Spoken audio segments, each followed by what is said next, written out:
Right. ఇలా అటు ISI, ఇటు ఆర్మీ జనరల్స్, ఇంకోవైపు షియా అండ్ సున్నీ ముస్లింలు, ఇంకోవైపు దేశం లోపల ప్రతిపక్ష పార్టీలు, ఇంకోవైపు బెలూచిస్తాన్ వేర్పాటు ఉద్యమకారులు, ఇంకోవైపు ఇమ్రాన్ కుమారులు, ఇవన్నీ చాలవన్నట్టుగా భారత్ మీద ద్వేషంతో, అమెరికా మీద ప్రేమతో, మనతో ఎంతో సఖ్యంగా ఉంటున్న ఆఫ్ఘనిస్తాన్తో కయ్యం తెచ్చుకున్న పాకిస్తాన్.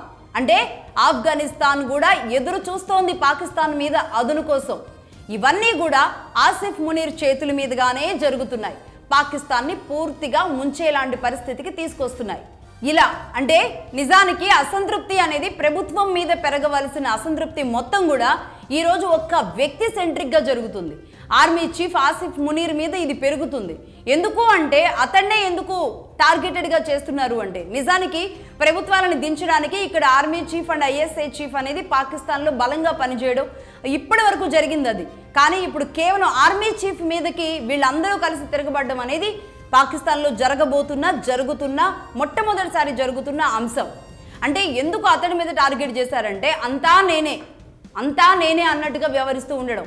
తానే ప్రభుత్వం, తానే ఐఎస్ఐ చీఫ్, తానే ఆర్మీ చీఫ్ అనుకుంటూ అమెరికా బిస్కెట్లకు కుక్కలాగా మారిన ఆసిఫ్ మీద ప్రజలు మాత్రమే కాదు, పార్టీలు, ఆర్మీ, ఐఎస్ఐ మొత్తంగా అందరూ కలిసి తిరగబడే పరిస్థితి త్వరలోనే రాబోతుంది, అతి త్వరలోనే. అదే జరిగిన నాడు అటు బెలూచిస్తాన్ ఒక దేశంగా ఆవిర్భవిస్తుంది. ఆఫ్ఘనిస్తాన్తో కోరి తెచ్చుకున్న కయ్యం వల్ల ఇంకాస్త ఇబ్బందుల్లో పడుతుంది. అలాగే బెలూచిస్తాన్ ఇంకో దేశంగా ఆవిర్భవిస్తే గనక ఎలా ఉంటుందంటే పాకిస్తాన్ మన నుంచి విడిపోయిన తరువాత ఇప్పుడు 3 ముక్కలుగా కనబడుతుంది రేపు. అంటే అటు బంగ్లాదేశ్ ఒక ముక్క అయిపోయింది, ఇప్పుడు బెలూచిస్తాన్ ఇంకో ముక్క అయిపోతే పాకిస్తాన్ 3 ముక్కలుగా అయిపోయినట్టే. ఇది జరిగేది. సో మొత్తంగా అదే జరిగితే గనక భారతదేశానికి కూడా ఒక గుడ్ న్యూస్ ఉంది. ఏంటి అంటే POK, పాక్ ఆక్యుపైడ్ కాశ్మీర్ భారతదేశంలో పూర్తిగా విలీనమయ్యే రోజులు కూడా అతి త్వరలోనే, అతి దగ్గరలోనే ఉన్నాయి అన్న వాస్తవాలు.